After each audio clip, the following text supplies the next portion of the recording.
मेरे प्यारे साथियों, अपनी जो सीरीज़ चल रही है 10 क्वेश्चन पर डे वाली। देखो दोस्तों, इसका उद्देश्य मैं आपको हल्का सा बता देता हूँ कि कम पढ़ो, अच्छा पढ़ो। ठीक है, 10 क्वेश्चन हैं, सारे PYQ के बेस्ड है। ठीक है, सारा PYQ बेस्ड है।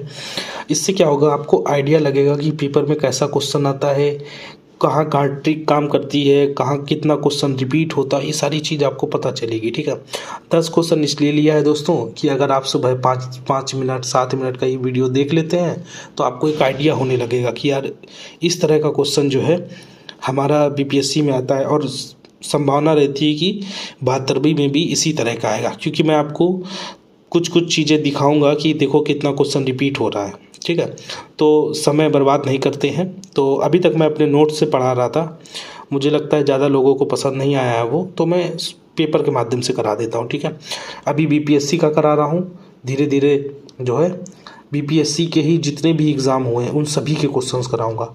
यही सब क्वेश्चन दोस्तों क्या होता है, इधर उधर घूमता रहता है। ठीक है, तो हम लोग शुरुआत करते हैं।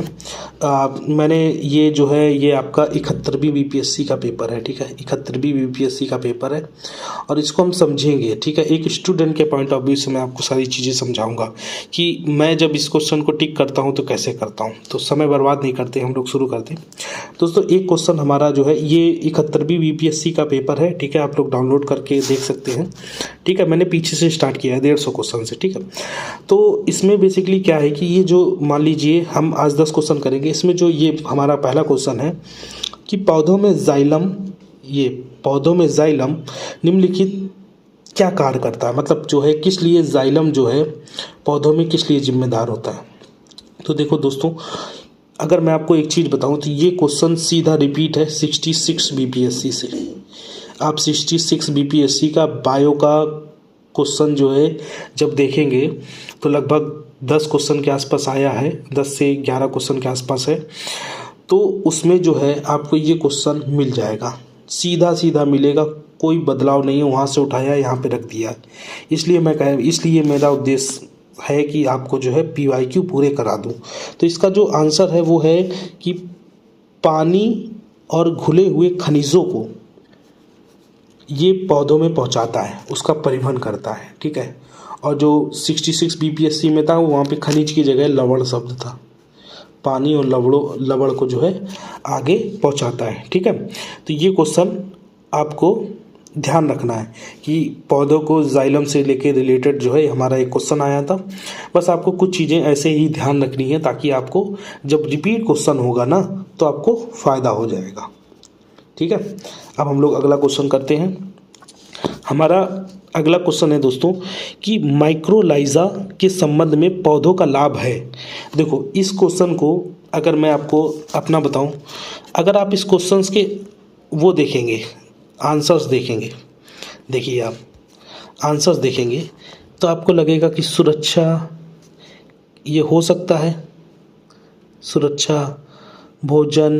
लेकिन जब आप दोस्तों सूझबूझ से दिमाग के साथ चीज़ों को पढ़ेंगे तो आपको जब पढ़ेंगे ना तो आपको इंट्यूशन आएगा कि ये इसका आंसर है। देखो, ये जो अभी 10 क्वेश्चन मैं कराऊंगा ना, इसमें आपको 3 क्वेश्चन ऐसे ही मिलेंगे, और BPSC का ये मैंने चीज़ पकड़ी हुई है, जिस चीज़ को ज़्यादा एक्सप्लेन करता है वो लगभग सही होती है। अभी मैं आपको विद प्रूफ भी दिखाऊंगा सारी चीज़ें। ठीक है, तो इसको देखते हैं हम लोग। तो इसका आंसर है कि माइक्रोलाइजा के संबंध में जो पौधों का लाभ है वो बेसिकली क्या है, हमारा खनिजों का बढ़ा हुआ अवशोषण और रोगों से सुरक्षा। अगर आप देखो तो लगभग ये चीज़ यहाँ है ना, तो आप थोड़ा सा लॉजिक लगा के इसको कर सकते हैं। वैसे बेसिक क्वेश्चन है, लोगों को आता होगा। तो हम लोग आगे क्वेश्चन पे चलते हैं दोस्तों। हमारा तीसरा क्वेश्चन जो है वो है दोस्तों कि ओजोन दिवस कब मनाया जाता है। तो ये बेसिक क्वेश्चन है, सबको पता होगा 16 सितंबर को मनाया जाता है। जो मैं अपने कल का जो मेरा एक वीडियो था उसमें मैंने अपने नोट्स दिखाए थे, हिस्ट्री के मैंने दिखाया था 21 पेज में पूरी हिस्ट्री थी, लगभग 4000 के आसपास क्वेश्चन था, ठीक है। वो यही सब क्वेश्चन वहाँ पे नोट था। तो ये शायद क्वेश्चन मेरा इन्वायरमेंट और जियोग्राफी को मैंने एक साथ लिखा हुआ है, जो कि मेरा 17 पेज में था। ये उस सीधे वहीं से क्वेश्चन आया था और बेसिक भी है। तो मैं आपको 1-2 पॉइंट अलग अलग बता देता हूँ, ठीक है। इसमें जैसे 5 जून को दोस्तों पर्यावरण दिवस मनाया जाता है, ठीक है। 5 जून को आपको ध्यान रखना है, 5 जून ऐसी चीज़ जो अब हमें जीने नहीं देगी, वो क्या है? पर्यावरण। हम पर्यावरण के साथ विनाश कर रहे हैं, सारी चीज़ें कर रहे हैं। तो ऐसी चीज़ जो हमें अब 5 सालों में या कुछ सालों में जीने नहीं देगी, मतलब 5 जून जीने नहीं देगी, जून मतलब पर्यावरण दिवस। आप याद करने के लिए थोड़े से कुछ टोटके निकाल सकते हैं। तो 5 तारीख को क्या मनाया जाता है? पर्यावरण दिवस मनाया जाता है। अब आ जाता है 21 अप्रैल को। देखो 21 अप्रैल को सिविल सर्विस डे मनाया जाता है, सिविल सर्विस डे, ठीक है। तो यह आने वाला भी है 21 अप्रैल अभी, ठीक है। सिविल सर्विस डे मनाया, इसको आप ऐसे लिख सकते हैं, अगर आप सिविल सर्विस में सेलेक्ट हो जाते हैं, ठीक है, स्टेट पीसीएस मान लीजिए कर लेते हैं, तो आपको 21 तोपों की सलामी दी जाएगी, ठीक है। तो 21 अप्रैल आ के लोग, यानी आ के अप्रैल, ऐसे करके कुछ आप लिंक करके कर सकते हैं। और जो 5 दिसंबर है दोस्तों, यहाँ पे मैं हालांकि ऑप्शन पे ज़्यादा जाऊंगा नहीं, सीधे सीधे आपको क्वेश्चन बताने का मतलब, क्योंकि ये बेसिक है इसलिए मैं आपको बता रहा हूँ। 5 दिसंबर को दोस्तों क्या मनाया जाता है? 5 दिसंबर को आपका मृदा दिवस मनाया जाता है। देखो दिसंबर, दिस से क्या होता है? एक नहीं होता, कुछ वैसा आता है, ऐसा साउंड करता है कि जैसे मिट्टी उड़ रही है, मृदा उड़ रही है, डस्ट, है ना। 5 दिसंबर ऐसे करके आप इसको ध्यान कर सकते हैं। तो ये आपका एक क्वेश्चन हो गया। इसका जो बेसिक आंसर था ओजोन दिवस का, ये 16 सितंबर को मनाया जाता है। अब ओजोन के बारे में आप पढ़ लीजिएगा, हो सकता है कि आगे कुछ और आ जाए। ओजोन को किससे मापते हैं, ठीक है। ओजोन परत को किससे मापा जाता है, ये आप मुझे कमेंट करके बताइएगा। इसका आंसर मैं आपको कल वाले जो 10 क्वेश्चन कराऊंगा उसमें दूंगा, ठीक है। फिर आ जाते हैं हम लोग दोस्तों इस वाले क्वेश्चन पे कि जो निम्नलिखित में से कौन सी खरीफ की फसल है। सबसे पहले तो मतलब मैं एक स्टूडेंट होने के नाते मेरा कन्फ्यूज़न रहता है खरीफ और रबी। मैं तो भाई कंफ्यूज हो जाता हूँ, बाकी का मुझे पता नहीं। तो मैंने इसका एक उपाय निकाला है, मैं आपको याद करा देता हूँ कैसे। देखो खरीफ फसल वो फसल होती है दोस्तों जो खराब मौसम में होती है। देखो खरीफ खराब मैच कर रहा है ना। खरीफ फसल वो फसल होती है जो खराब मौसम में होती है। और दोस्तों खराब मौसम कब होता है? जब पानी गिरता है, रोडें देखो कितना गीली हो जाती हैं, आना जाना कितना मुश्किल हो जाता है ना। वो बात अलग है, बहुत से लोगों के लिए फ़ायदेदार भी होती है। तो ऐसे आप ध्यान रख सकते हैं कि खरीफ का मतलब हो गया आपका जो खराब मौसम में यानी वर्षा में होती है, जून जुलाई में बोई जाती है और सितंबर अक्टूबर के आसपास काटी जाती है। तो इसमें बेसिकली क्या होता है कि हमारी जो गन्ना है ये जो है खरीफ फसल में आ जाता है, खरीफ फसल में गन्ना आ जाता है। और अगर हम रबी की बात करें, देखो रबी को आप कैसे ध्यान रखेंगे दोस्तों? रबी को आपको ध्यान रखने के लिए देखो रबी का एक पर्यायवाची होता है सूर्य, ठीक है। रबी का पर्यायवाची होता है सूर्य। और सूर्य हमें कब अच्छा लगता है? सूर्य हमें कब अच्छा लगता है? सूर्य हमें दोस्तों ठंडी में अच्छा लगता है। ठंडी में अच्छा लगता है कि नहीं लगता है? धूप में जाके हम लोग बैठते हैं। तो ऐसी फसल जो सर्दियों में बोई जाती है उसको हम क्या बोलते हैं? रबी। रबी का पर्यायवाची क्या होता है? सूर्य होता है। तो मतलब जब हमें धूप अच्छी लगती है तब हम बोते हैं उसको। तो जो रबी की फसल है वो कौन कौन सी है दोस्तों? इसमें जौ, आपका चना और गेहूँ, ये हमारी क्या है? रबी की फसल है। बस अब देखो आगे क्वेश्चन कैसे बन सकता है। जब मान लो 72वीं बीपीएससी है उसमें कैसे कर सकता है क्वेश्चन। अब ये हरित क्रांति हो गई, कब शुरू हुई, किसने की? स्वामीनाथन, अभी उनको कोई पुरस्कार मिला था, वो सब क्या हो सकता है? इसी क्वेश्चन को देख के कुछ वो नया फ्रेम कर दे, तो वो आपको ध्यान रखना है। ये PYQ कराने का मेरा यही उद्देश्य है कि आपको थोड़ा सा आइडिया मिलता जाए। और तो 10 मिनट में हो जाएगा यार, 10 क्वेश्चन 10 मिनट में। थोड़ा बहुत मैं इधर उधर का बता रहा हूँ क्योंकि अभी नया सब स्टार्ट किया है मैंने, इस वजह से मुझे बताना पड़ता है। नहीं तो मैं आऊँगा सीधे 10 क्वेश्चन कराए, अपना ख़त्म काम, ठीक है। आगे दोस्तों हम लोग करते हैं। आइए आगे जो है क्वेश्चन है हमारा, आम में कौन सा भाग हम खाते हैं। दोस्तों ये क्वेश्चन मतलब अगर आप कॉमन सेंस से पेपर में करते, देखो पेपर में क्या होता है ना, हमको लगभग 70-80% आता है, 150 के हिसाब से बताना 70-80 क्वेश्चन आते हैं, लेकिन जो लगभग 70 क्वेश्चन होंगे, ठीक है दोस्तों, वो आपके कॉमन सेंस बेस्ड, कुछ लॉजिकल बेस्ड वो काम करेगा। जैसे अगर आपको इस तरह का क्वेश्चन कहीं दिखेगा और आपको नहीं आता है, लेकिन अब आप अटेम्प्ट करना चाहते हैं, तो मेरे हिसाब से आप यही आंसर मारेंगे। अभी मैं आपको ऊपर मुझे एक क्वेश्चन दिखा था जहाँ पे दिया हुआ था केबल करके, केबल एक लाइन लिखी थी, केबल केबल करके फिर एक लाइन लिखी थी, ठीक है, फिर लिखा था ए बी दोनों सही है, फिर नीचे 3-4 लाइन में एक प्रश्न की व्याख्या थी। भाई केबल कभी भी तुमको दिखे ना क्वेश्चन में तो 90% वो गलत होता है, 90% गलत होता है वो स्टेटमेंट। और 2 में था, फिर तीसरा भी मतलब वो तो सिंपल सा वो लॉजिक से हल हो रहा था, उसी तरह से ये भी हो रहा है। तो इसी तरह से दोस्तों हम लोग आम वाला क्वेश्चन देखते हैं। इधर आ जाइए, आम वाला क्वेश्चन कि आम में हम कौन सा भाग खाते हैं। तो देखो ये हो गया हमारा आम, ठीक है, जैसा भी बना है ये आम हो गया। अब हमने इसका छिलका छीला दोस्तों, तो बीच का भाग क्या होता है, वही तो गूदा होता है पूरा, ठीक है, उसी को खाते हैं जो येलो येलो होता है, ठीक है, और जो गुठली बचती है उसको छोड़ देते हैं। तो 3 भाग हो गए दोस्तों, एक बाह्य भाग हो गया, एक मध्य भाग हो गया और एक अंतर भाग हो गया। तो हम लोग कौन सा भाग खाते हैं, मध्य भाग खाते हैं। अब अगर आप, मैं मानता हूँ इस क्वेश्चन को अगर प्रेम से कोई पढ़ता ध्यान से, क्योंकि इतनी हड़बड़ाहट रहती है पेपर के टाइम पे, तो गलत हो जाता है, लेकिन कुछ क्वेश्चन ऐसे होते हैं जिनको अगर हम ध्यान से पढ़ें तो वो ऐसे ही सही हो जाते हैं। तो हम लोग जो है दोस्तों इसका मध्य भाग जो है वो खाते हैं, ठीक है। तो ये आंसर हो गया हमारा। इसके बाद दोस्तों हम लोग आ जाते हैं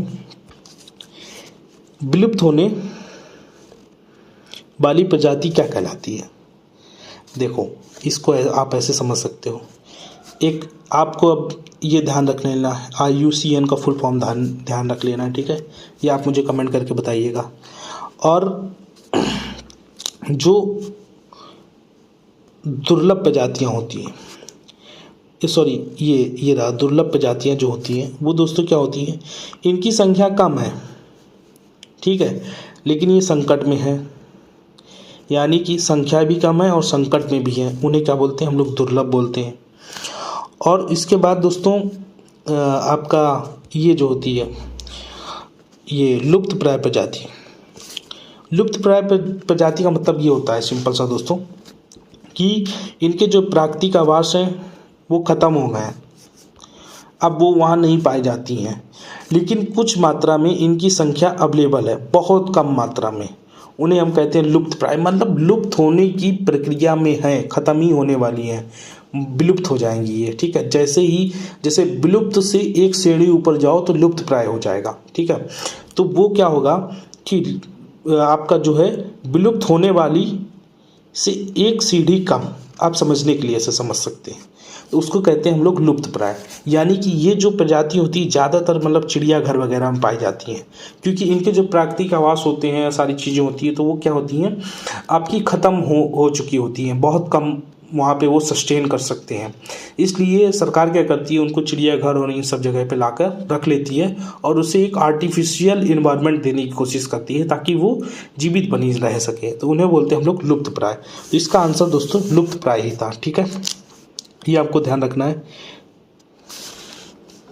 विलुप्त होने के खतरे में पड़ी प्रजातियां, यानी विलुप्त होने के खतरे में, मैंने क्या कहा, एक सीढ़ी बची हुई है ख़त्म होने के लिए, ठीक है, वो विलुप्त में आ जाएगी, उसको हम लोग लुप्त प्राय बोलते हैं। फिर हम लोग आते हैं दोस्तों अगले क्वेश्चन में।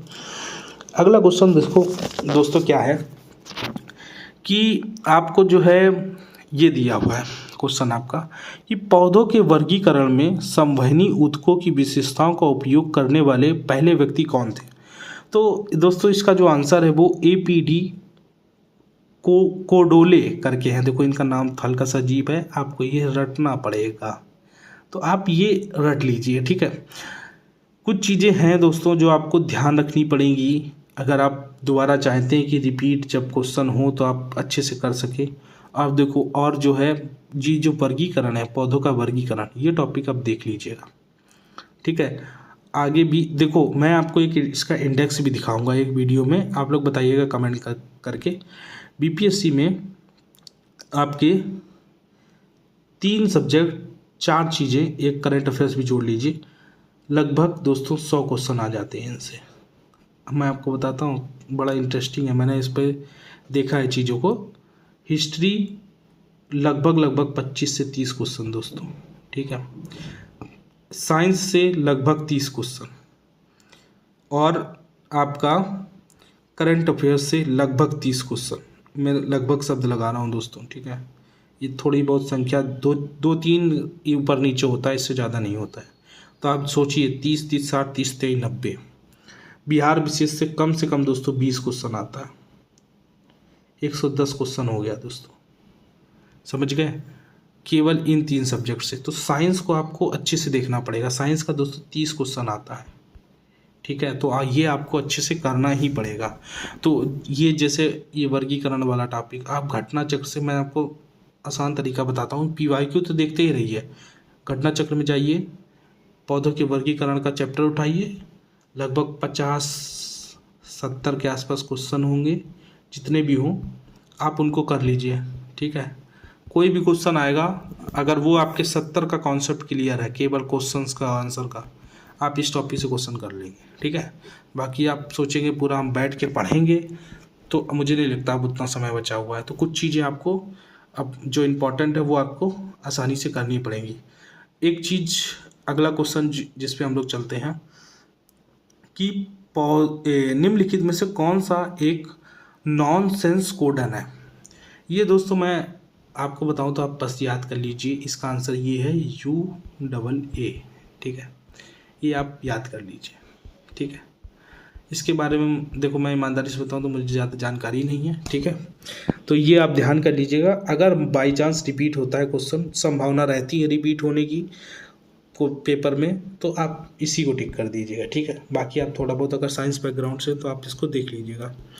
हम लोग आते हैं दोस्तों अगले क्वेश्चन में। अगले क्वेश्चन में हम लोग आते हैं, हम लोग को 10 क्वेश्चन करने हैं, तो हमारा 10 क्वेश्चन यहाँ तक हो जाएगा। देखो, आपको मैं वो जो चीज़ कह रहा था, आपको दोनों क्वेश्चन में दिखा देता हूँ। ये मेरा ये वाला क्वेश्चन टारगेट नहीं था 138 नंबर, लेकिन मैं आपको यहाँ भी दिखाऊंगा। ये वाला था, इसमें भी दिखाता हूँ। मैंने जो अभी लास्ट में क्वेश्चन दिखाया था, बड़ा स्टेटमेंट, देखो वो यहीं पे था। क्वेश्चन कह रहा है जैविक झिल्ली किससे बनी होती है, ठीक है। जैविक झिल्ली किससे बनी होती है। देखो, अगर आपको नहीं आता है तो अब आप ऑप्शन पे विचार करो दोस्तों। देखो ऑप्शन देखो कितने अच्छे दे रखे हैं, केवल प्रोटीन से, केवल लिपिड से, ठीक है।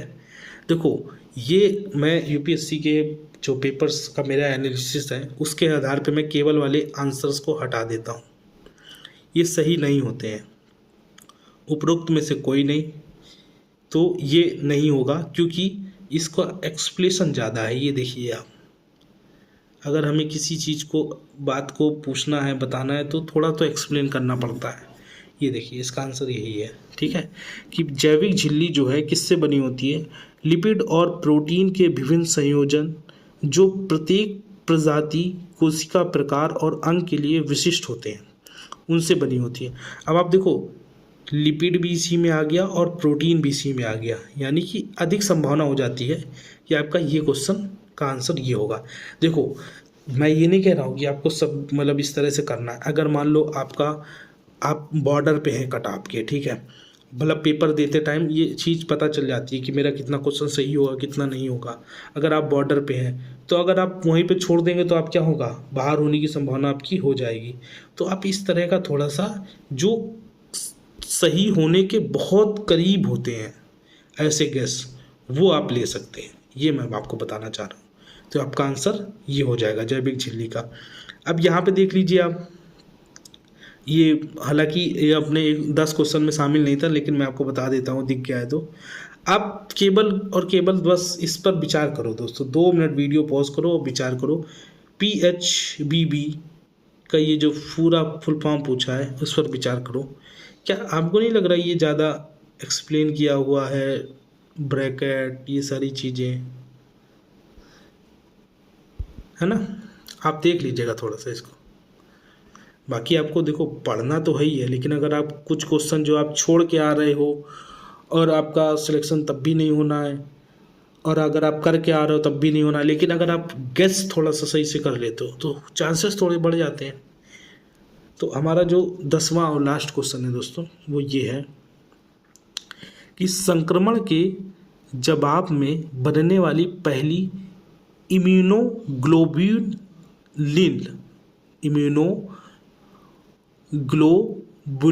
करके, भाई देखो ये शब्द थोड़ा सा वो है ना, इंग्लिश में होता तो मैं इसको ठीक से उच्चारण कर पाता। कौन कौन मतलब की श्रेणी में होता है। तो आपको इसमें ध्यान रखना है कि ये इसका जो है पहली श्रेणी इसकी होती है IgM। ये जो दी हुई है ये बाकी की श्रेणी होती है, यानी कि जो पहले चरण में प्रतिरोधक के रूप में काम करती है वो होती है IgM। ठीक है, ये आप थोड़े से देखो साइंस की चीज़ें हैं, आप ध्यान रख लीजिए। ठीक है, अगर बाई चांस रिपीट क्वेश्चन आता है तो आप उसको सही कर लेंगे, हमारा जो बताने का उद्देश्य है। ठीक है दोस्तों, तो आज के 10 क्वेश्चन हो गए। 10 क्वेश्चन हो गए। अब कल हम लोग फिर 10 क्वेश्चन करेंगे, बाकी आप लोग जैसा बताएंगे वैसा हम लोग धीरे धीरे इसमें बढ़ाते भी जाएंगे। ठीक है, अगर आप बोलेंगे तो एक वीडियो सुबह दे देंगे 10 क्वेश्चन का, एक वीडियो शाम को दे देंगे 10 क्वेश्चन का। कुछ दिन में हम लोग के सारे जो है PYQ वो कंप्लीट हो जाएंगे।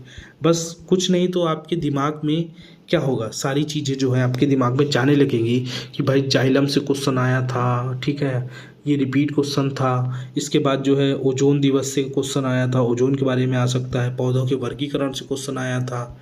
ये कुछ टॉपिक्स हैं जो आपको क्लियर होते चले जाएंगे, है ना। तो ये जो है ये सारी चीज़ें हैं, ये आपको क्या करेंगी दोस्तों, ये आपको आइडिया देंगी कि एग्ज़ाम में कैसे क्वेश्चन आते हैं, और बहुत से क्वेश्चन जो है दोस्तों रिपीट होते हैं। ठीक है, ये मैंने अभी आपको 10 क्वेश्चन कराए हैं आज, तो हम आपको कल फिर से 10 क्वेश्चन कराएंगे। और ये आपका 71वीं BPSC का पेपर है, ये देखो आपका ऊपर भी लिखा हुआ है यहाँ पे। ठीक है, तो 71वीं BPSC का पेपर है। इसी तरह से 70वीं में पहुँचेंगे, 70वीं का री एग्ज़ाम है उसमें पहुँचेंगे। इस तरह से अगर हम लोग ने 5-6 साल 7 साल के भी कर लिए पेपर तो हमारे बहुत आइडिया हो जाएगा, और बहुत से आपको 10-20-30 क्वेश्चन रिपीट भी मिल जाएंगे। ठीक है, तो मिलते हैं दोस्तों अगले वीडियो में।